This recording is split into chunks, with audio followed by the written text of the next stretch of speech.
Hello and welcome back to another Whose Power Rankings Is It Anyway? Yes, the place where it's all made up and the power rankings don't matter. Yes, I know some of you are very upset with it. Some of you disagree with me, but that's the whole point of this. So that we can have some meaningful discussion and really just throw it all on the line so we can be very wrong when the season starts. At least that's what I'm doing. I don't know what you guys do in the comments, but I hope you guys have been enjoying the content so far. We're moving in to the A tier. So let's have a look at what we have so far. So obviously we got Valiant down the bottom because they don't even have a team yet. We got these guys in the C tier, and then we got B tier, just finished that up as well. So I'm pretty happy with how everything's been going so far. We are moving into the A tier, and now we're moving into, as we said, we have 3 tiers left for the rest of the 13 teams. So A is actually going to be pretty heavy, and we're going to break it into 2 videos, but we're going to start with the West, okay? So we're going to start with the teams that are going to be competing in the West for the 2021 season. So first team I'm going to put in the A tier from the West is going to be, where's the team that I was looking and talking about? The Florida Mayhem. So Florida's a hard one because they had a pretty successful season last season. They were very good. They made massive improvements. Kuki as head coach, just great pickups. And Yaki, Gargoyle really came into his own. Honestly, just across the board, they were pretty impressive. The reason that I'm putting them in this middle of the pack here, A tier, is they have not made, in my opinion, a lot of great upgrades for this team. If anything, I think it's a lot of side grades. So let me explain that as we look at the roster.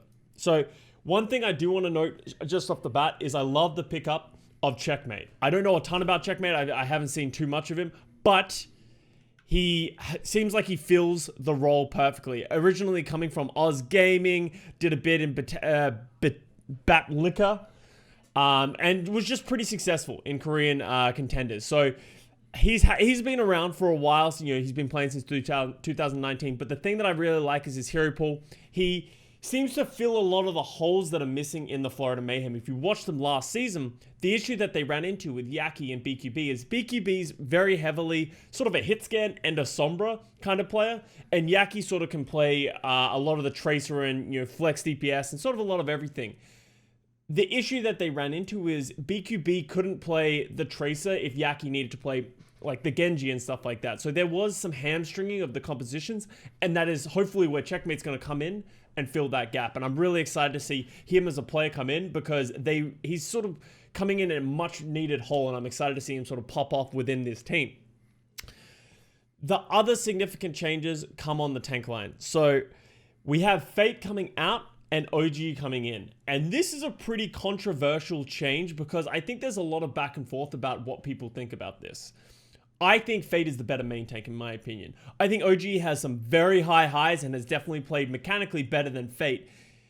But OG, as we all know, is a bit of a roller coaster of emotions. Sometimes he can play great, sometimes he can feed. And it's always impossible to know. Obviously played on the Dallas Fuel, then went to the Gladiators. There's been some, Dallas Fuel was obviously a little bit of a dumpster fire, so we won't talk about that too much. But Gladiators, even then, he struggled to really make his presence known, and that's why he ended up moving to the Florida Mayhem. So will OG finally be able to live up to his potential as a main tank, as someone who is supposed to be one of the better players in the league on that role? Or is he going to fall short of what Fate had? Fate is obviously now with the Shanghai Dragons and is known for his calling ability. I played with him for seasons. He's a very smart player. I don't think the best mechanical player, but in terms of just like understanding the game and shot calling, I think he is one of the best main tanks that we have in the league. So I don't know if OG is going to fill in those shoes. That is sort of what we need to find out. And that's sort of why I have them in the middle of the pack. I don't see them getting better with OG. I just see it sort of being a side grade in a perfect scenario. And obviously, his tank partner is going to be Gargoyle on the off tank. Someone that we didn't rate a lot going into the 2020 season, but impressed a ton of people, including myself, in that season. He just did a lot of work, looked significantly improved on that Sigma, just made a lot of plays. Kind of in my opinion, sort of goes under the radar when you're talking about your Krongs and your Han Bins in terms of just like what we expected from him. So I think very impressive, and I like having Gargoyle on that off tank. For the support, they have Gangnam Jin, who was just phenomenal throughout the entirety of last season as well. One of the better flex supports that we have in the league. Honestly, flex support is just such a stacked role. I feel like I talk about every flex support in the league, and I'm just like, this guy's one of the best. This guy's one of the best. There are so many good ones, but Gangnam Jin definitely makes that list as well. The big important pickup that I think potentially could turn this team around is Slime coming in instead of Chris. So we were all very harsh on Chris at the end of at the start of last season, but Chris honestly did okay. He fell short on the Lucio, but I think his brig was very solid. So when he was able to play that role, I honestly don't think it was the worst. And I heard that his shot calling was where he thrived, but we'll never know really, right? The person they picked up to replace him was Slime. So Slime is obviously historically known to play for Vancouver Titans in Season 2 when GOATS was a thing, and his Lucio was filthy. I've watched many a Slime VODs in the past just trying to learn from him. He's just very solid, aggressive Lucio. Is that going to translate? We didn't see him really at all play last season in 2020. I don't know if he did play many maps or how much he played, but it was very little. So is he going to be able to step back into this role and play at the high level that the Florida Mayhem is going to need? We'll have to find out. So that is the whole lineup. And I actually really like this lineup. I think it's pretty well rounded. But I don't think this is going to be a team. Like, they were trying to edge into the top end at the entirety of last season. And they just sort of never really broke in except for, a couple of moments. Obviously, they did really well in the May Melee and stuff like that. But I don't think this team got better. If anything, I think it was a side grade. And that's why they're going down the list, because a lot of other teams upgraded. So I haven't seen a ton of upgrades from Florida Mayhem in comparison to other teams. They could shock me. These players could all come out and just the synergy just be incredible and they'd be great.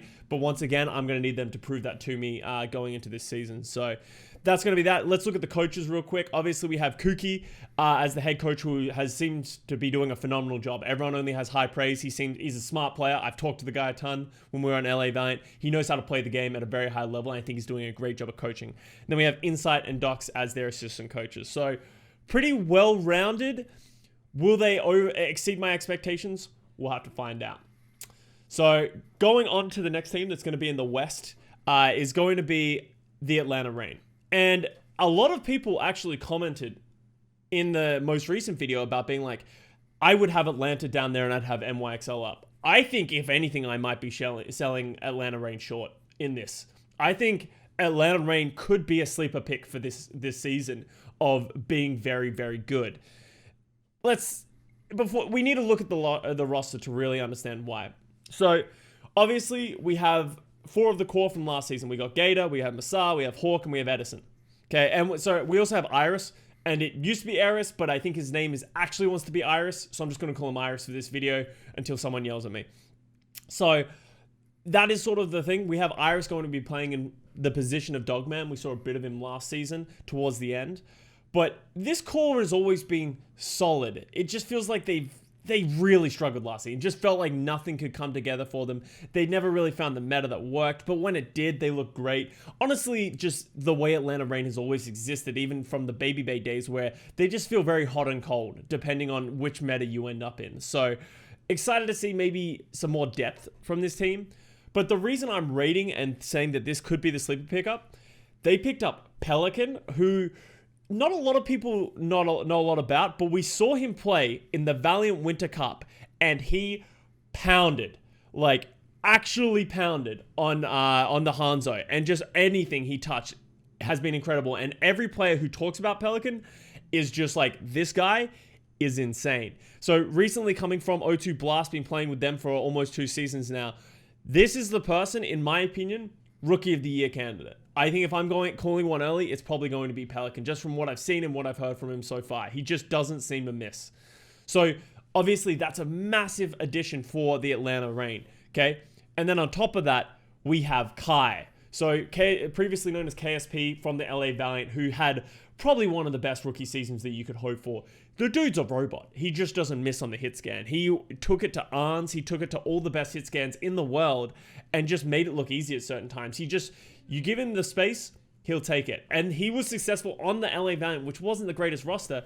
Now you surround him with a lot of incredibly talented players. I think he could really just go to that next level. And I think this entire team could go to that next level with this thing. So 3 DPS. In my opinion, last season, they really struggled with how their roster sort of functioned. Ursta was just to be wanted to be seen. Nobody could find out where Ursa was. He wasn't able to play the Trace for them for some reason. He didn't really, thrive on the May or the flex DPS, which was his role. I think this season they have a much more well-rounded DPS core. Fingers crossed, because they seem to have had that last season, just didn't pay off. But you have Kai play that hit scan, you have Pelican play the flex DPS, and that frees up Edison to play that Tracer, play that Sombra, the things that he really wants to play. Like, it's good that we don't have to see Edison sort of feel like he needs to be pressured onto that hit scan or something like that. Everyone will be able to play their comfort heroes, and I think that'll make them all play better. So the DPS lineup, I'm so excited for coming into this season. Obviously, Gator Hawk as the tank duo, I think they somewhat struggled, with their debut season, but I think they sort of got their footing towards the end. It's hard to really just put it on the tanks, but I have a lot of respect for both of these players, and I expect more from them coming into the season, and I expect them to do better. I think they have that grind. They want to be on a good team, and they finally have all that support around them. Masar on the main support has always been just incredibly solid. I don't think Masar gets enough credit for just being a very, very good main support. Very rarely am I like, wow, Masar's like not playing that well. He's always solid. He's always good. And he's just the person that you want on that role. And then we have Iris, who I honestly don't really know how to feel about. We haven't seen enough of him. I'm really excited to see him, come out of his shell and sort of prove himself a little bit more. So, as I said, this is a team that, honestly, individually, they are phenomenal. And I think it's going to come down to, are they going to be able to come together as a team consistently rather than just sporadically throughout the metas? And that is something that we haven't seen. And when you talk about that stuff, you need to talk about the coaching staff. Head coach Sefi, the second coach legit RC. This is what concerns me. Once again, only 2 coaches, but I think when I think of Atlanta Reign, I think of a very player-run team, and I think Dogman probably led that a lot, just being a very vocal leader. Who's going to step up now? Are the coaches going to step up more? Is the players going to step up more? Obviously, we have a much more diverse bunch. We have a few more Korean players. We have a Kai, who's a quiet guy from everything that we've heard. So how's the team going to function? We're not 100% sure yet, but I think for me, I want to see the structure and the coaching structure and the team structure all come together, and that's how they're going to go to that next level. But for now, they're in the middle of the pack. But this is definitely my sleeper pick for the 2021 season. And that's it for Atlanta Reign. Atlanta Reign in the A tier. So we've got one more team from the West that's going to be playing in the A tier. And for me, and this is, some people have them higher, but I think it's the Toronto Defiant. And this is a really interesting roster. Sort of a hodgepodge of different players from all over the league, just sort of put together in one, and just people that have been on the team previously. So let's have a look at it. So off the bat, you could see that we have Logix and Beast staying on the lineup, which is interesting. I think Logix is a phenomenal hitscan player, and I think he deserves to be in the league. Beast is a questionable one, I think, for a lot of people, but that is why I'm glad that they have picked up Stan 1. Sado in that role. I don't expect to see a ton of Beast. Maybe he'd be played in some niche role in which he's incredibly strong on, but I expect Sado to pick up the reins of main tank for almost the entirety of this season. Let's go over the additions then. So this is almost a completely revamped roster, as I said, other than Logix and Beast. And I think you need to highlight the coaches first to understand what's happening. We have KDG, who a lot of people would know from the Philadelphia Fusion, did a phenomenal job with that roster. Came from Seoul Dynasty, went to the Philadelphia Fusion, was a big part of their success throughout the entirety of last season. Honestly fell short at the very end, but they had a great season. So I have a lot of respect for KDG coming into this. So I think let's start with the tanks, because I think that makes sense. Okay, so we have Sado and Michelle. And Michelle, I actually don't know if Michelle would have been at the Seoul Dynasty when, maybe they would have worked together a little bit, but KDG and Michelle would have worked together for a very little bit, maybe in that offseason. Not sure how much they worked together. But obviously, KDG worked a ton with Sado at the Philadelphia Fusion, and Michelle coming from Seoul Dynasty. Michelle's like an anomaly for the league, because everyone is very confused why Michelle didn't play off-tank last season. Sigma was lacking, coaches weren't happy, team synergy. No one really knows, at least I don't know, why he didn't play. but it's an interesting pickup for the tank line. So Sato, very marketable, as everyone loves to say, but also very well-rounded main tank. I think had a great season last. So I actually like the tank line that we have. And then you have Beast as a backup tank in case it ever goes double main tank. I'm not sure where Beast really fits in. But let's talk about the DPS. We have Logix on that hit scan. We have Hisu to play, in my opinion, that Tracer Sombra style. I don't want to see Hisu play that hit scan. I think he really got found out last season when they were going to the end playoffs and Carpe was required to play that sort of Tracer role. Hisu just didn't match up on that hit scan and was struggling on that Ashe and on that Widow. And then we have Nice, which has a pretty interesting career because he's actually played in North America for the Philadelphia Fusion Academy team, Fusion Uni, for a couple of years. And he actually has a pre-existing synergy back when Fusion University was one of the best teams and the best contenders teams in the world. Beast and Nice played on the same team. They had a ton of success in NA, and then they obviously did very well in the gauntlets and the international tournaments. So there is some pre-existing synergy there, but Nice has been around for a very long time. Great flex DPS player. Excited to see him make his debut within the league. So pretty cool, well-rounded DPS lineup. Unconventional, and I think it's not one of the strongest that we have, but I don't think you can be upset with this, and I think it is a very middle-of-the-pack DPS lineup. And then we go over to the support lineup, and they had Aztac and Ansun J. And these two were pretty hyped up because they have pretty illustrious careers. Obviously, Aztac played for WGS Phoenix as the flex support player. Just really solid. You just look at his career. He's been around for a long time and had a ton of success playing for WGS Phoenix, had these wins against Runaway, all that kind of stuff. So very successful player as a flex support. And if we know anything about Korean contenders flex supports, he's probably going to pound in the league. Interestingly enough, though, Lastro was also picked up after the Valiant disbanding. Lastro came over, and Lastro impressed a ton of people on the Valiant last season. One of the better flex supports, overcoming a lot of what happened within the Valiant, and one of the significant factors of why Valiant was so successful last season. So excited to see them. They have that double flex support in case it's needed, which a lot of teams don't have. But on the main support, we have Ansun J, who played for Element Mystic. And you just look at his career as well. He's been high up in Korean contenders all of last year. He's done a lot of work. And I think, any player that comes from Element Mystic, I'm a fan of at this point, right? WGS Phoenix, Element Mystic, Runaway. If you played for any of those teams at the highest level, you can probably compete in the league. And I'm excited to see Ansun J do that. So very well-rounded. Sorry, we don't want KDG. Anymore. A very well-rounded support lineup. I'm excited to see they have a pretty stacked roster, but as I said, it is a very hodgepodge from all over the league of new rookies coming into the league, old school veteran players from different teams, and just sort of excited to see how they mesh. Obviously, we have a significant Korean roster. It's going to be interesting to see how they integrate the Western players into a Korean roster. Then we look at the coaching. They have Yang Wan and Ho Chi Lee as the assistant coaches. So good number of coaches. I'm excited. This is going to be a phenomenal team, in my opinion. Middle of the pack, I think, is probably pretty reasonable. I don't see this team over exceeding expectations and heading up, really high into the top 5. But I think they could be a top 8 team. So I'm excited to see what these guys can pull off. And Toronto Defiant, if you're a fan, had a pretty disappointing couple of seasons. This could finally be their redemption arc. And I like that they blew this team up. I think the team, fundamentally, it was marketable, but it wasn't going to be successful. So it seems like they're going on the different route of we're trying to be competitive, we're trying to be a very good team, and they could definitely accomplish that. So that's where we're going to end for today. So we have Florida Mayhem, Atlanta Reign, and Toronto Defiant in the A tier. And what do we have? We have 9 teams left? 10 teams left? Yeah, 10 teams left. So we got 3 more coming in the A tier. And then we got everyone else we're going to disperse above that. So thank you very much for watching. Please let me know what you think in the comments. Anything you disagree with.